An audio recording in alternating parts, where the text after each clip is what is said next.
Hello everyone, আসসালামু আলাইকুম। তো আজকে আমি চলে আসলাম রান্নাঘরে রান্না করার জন্য। মূলত সকাল থেকে অনেক বৃষ্টি হচ্ছিল, তো ভাবলাম আজ একটু ঝাল পোলাও রান্না করি। তো আমি ঝাল পোলাও রান্না করার জন্য চর্বিটা বেশি নিয়েছিলাম আর গরুর মাংস কিছু নিয়েছিলাম। তো এই যে পাতিলে এখন পেঁয়াজ কুচি, মরিচ কুচি ও মশলা দিয়ে সব ধরনের মশলা দিয়ে কষিয়ে নিলাম। এতে পরিমাণ মতো পানি দিয়ে দিলাম।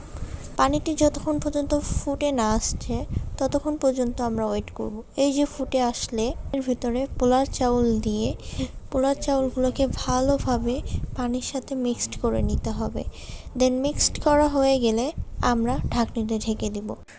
তো এই যে ভালোভাবে চাউলগুলো ফুটে গেলে ও পানি কমে গেলে আগে থেকে কষানো মাংসগুলোকে আমরা এর ভিতরে দিয়ে ভালোভাবে নেড়ে নিব।